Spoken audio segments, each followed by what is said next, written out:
Radio Network. The views expressed and the opinions given by the individual hosts and their guests do not necessarily reflect those of Hazy Radio Network, its affiliates, or sponsors. All shows are independently owned and broadcast for entertainment purposes only. You are about to embark on a journey. It will be an experience unlike anything you've seen before. On this journey, you will meet many people. Some will advise you, some will inform you, and some will entertain you. Every journey begins with a single step, and the time for that first step is now. Welcome to the all-new Hazy Radio Network.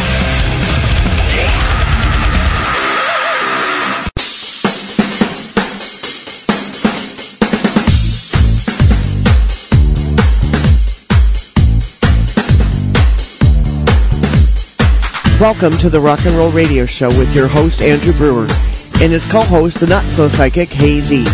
Ladies and gentlemen, voted as one of the top 100 psychics in the world, your host, Andrew Brewer.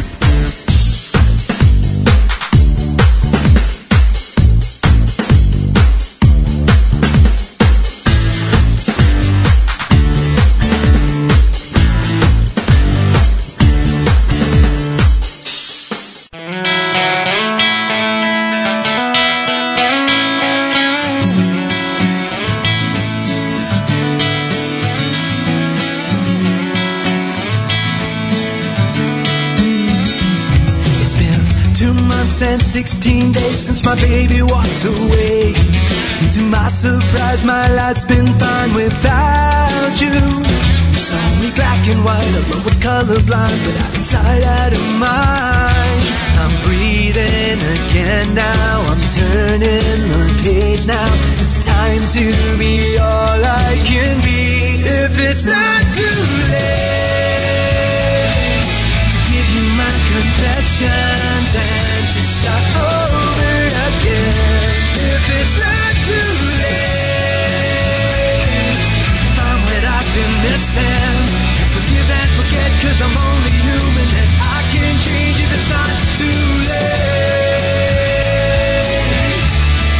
It's not too late. I hear a voice telling me that I am better off alone. Every time I close my eyes, I see you. And I wonder why we always hurt the ones we love the most. I just don't know. But I'm breathing again now. I'm turning the page now. It's time to be all I can be.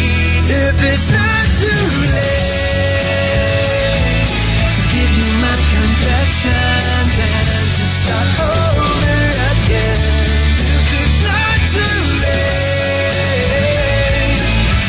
I've been missing. Forgive and forget, 'cause I'm only human and I can change if it's not too late.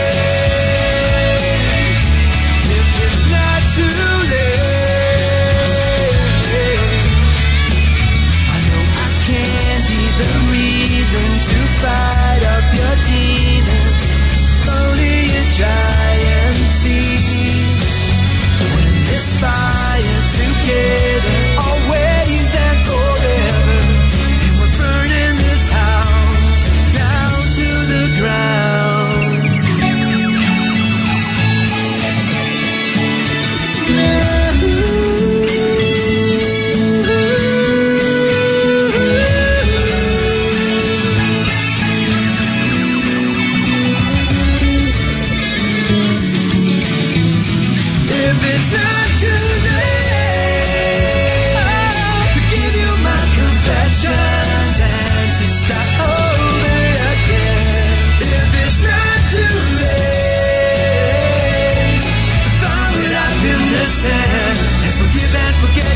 Good evening, everybody. Welcome to Rock and Roll Psychic Radio. My name is Andy Brewer. I hope everybody's having a happy week.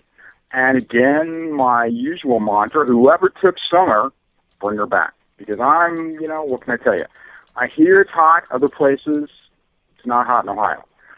So we have an exciting show this evening. Now, the reason I say it's an exciting show is because I'm excited about having the show. And the reason I'm excited about the show is because I'm having a really good friend of mine that I get to hang with and we get to talk. And on top of that, even though I knew he was a rock star, I didn't realize until last week how much of a rock star my guest actually is, because when I said I'm having Gary Patterson on next week, Scott Hare, who was the guest co-host, because Zita was off in her own rock star world, they were like, oh my God, you know him? I was like, well, hey. So that's the exciting part. Now, before I introduce my guest, because I have a kind of a notorious habit of having very strange intros, I want to welcome and when I said it last week with Scott, when I said lovely and vivacious, he didn't know that I really truly meant that he was lovely and vivacious. But even as lovely, because he is kind of lovely and vivacious in his own lovely and vivacious way. Yeah.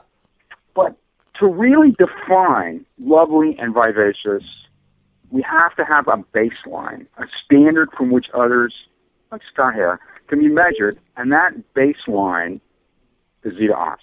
Zita, welcome back. Goodness. Thank you. You're welcome. Thank you. So how was your week? It was extremely busy. I was working 14 and 18-hour days, literally.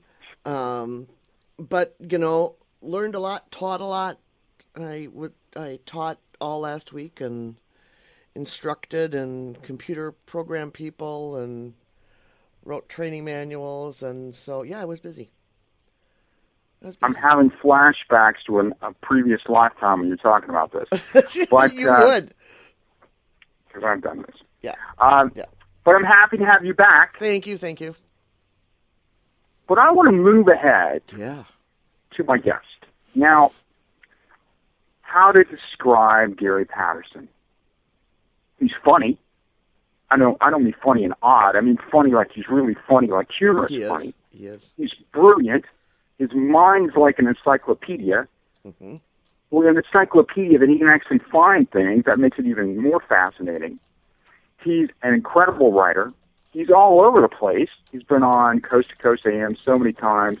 I was actually a guest on his show, and right before I came on, he's talking to George Norrie, so I get to say that I actually was on a radio show with George Norrie, even though it was Gary's, and I wasn't actually on at the same time.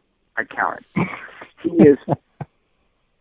He's been on VH1, I know, probably MTV. I don't even know how many TV shows he's been on. It's kind of, after a while, it just gets a little excessive, but I love him anyway, so I don't care that he's on 50 different TV shows. So, on top of that, he and I have kind of a past life thing. We may get into that, we may not, but the Rock and Roll Psychic, I kind of got their Rock and Roll Psychic name kind of in a weird way, because I hung out with a bunch of rock stars, and I was their psychic for a while, and I sort of ended up with this nickname. But tonight, our guest, R. Gary Patterson, and the R, we both have the same first name. How bizarre is that? And we both use R, because that's how we feel about it. And he's just an amazing guy. So I know he's like, dude, that's the weirdest intro anyone's ever given me. But it'll probably get stranger as night goes on. So with that lovely introduction, that's probably very common for people to give him, I want to welcome our guest, R. Gary Patterson, the Fox Mulder of rock and roll. Thank you very much, baby. Well, welcome.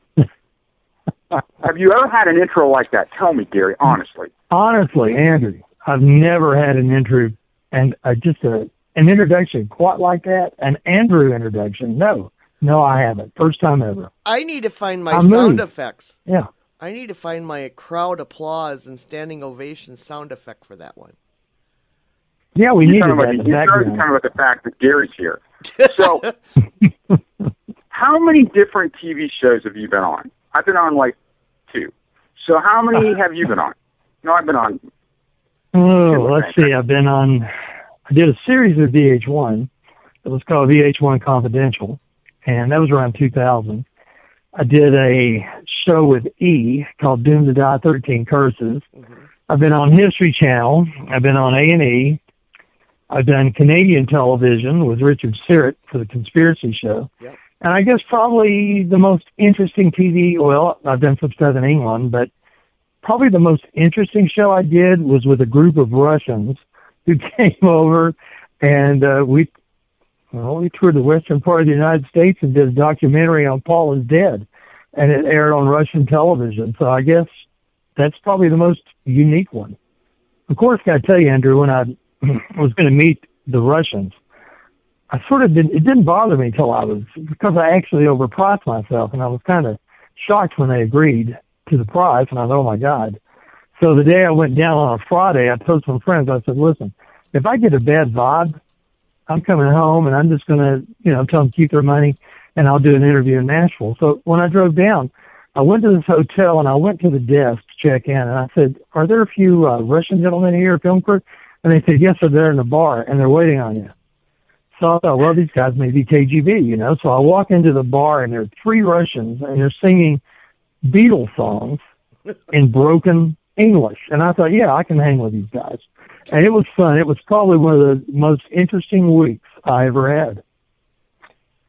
Well, when I was an actor in Los Angeles, and I use that term loosely, when I was in Los Angeles and accidentally ended up in movies, for some reason, based on my photo, they thought that I was a Russian mafia guy. So they were constantly getting emails about, can you come in and read for this thing? We'd like you to be a Russian mafia, or Russian policeman, or a Russian something. So I'm studying, Boris and Natasha, trying to get a Russian accent. And by the way, I never really mastered it. But the Russian thing, we all have one more thing in common. When you and I talk on the phone, when we just hang out, you tell me the most amazing stories. The most, oh my God, it's just crazy. Now, in all those stories, there's got to be a few artists that jump out to you as being, that you have kind of a sentimental attachment to, whether that's Jimi Hendrix or, Buddy Holly, we kind of have that thing together, or whoever. Is there anybody in particular, though, Gary, that jumps out to you? I know you've written about the Beatles, you've written about a bunch of people, that jumps out that you just have kind of a special, extra thing for? Well, Andrew, I think the Beatles, maybe, because that was, when I heard the Beatles for the first time, it was just a perfect age. I was in junior high school, and when I heard it, it just changed my life. At that moment, I knew that somehow or another music was going to be in my life, and I knew that I wanted to play the guitar because, hey, when the Beatles played the guitar on Ed Sullivan's show and I watched it, all those girls were going crazy, so I figured, if I play the guitar, they go crazy. And so I learned how to play the guitar. But, they touch me in a certain way as far as the music, the evolution of the sound. I don't think we've ever had a group since the Beatles that have ever been able to take it any further. And I think that's what we're waiting on, because when you go to the 60s, you had this incredible golden renaissance of music. You had the Beatles, the Rolling Stones, the Animals, the Kinks, the Yardbirds, and none of them sounded anything alike. And, music was fresh. And then you take that and you throw in Motown. Then you throw in Stax, and you throw in Muscle Shoals, and you throw in Philadelphia sound. You throw all this in, and all this was happening at once. And it wasn't just, oh, I like this one band. It was just, a smorgasbord of incredible sounds. And when psychedelic period began, it became even more interesting for me. So I think the Beatles took me by the hand and led me through the door. And there's a lot of other groups. Sometimes you appreciate them more once you know people in the band, or, the singer or someone else, or family members who sort of give you the inside scoop on a lot of things. And it feels like you really get to know them. And you know that.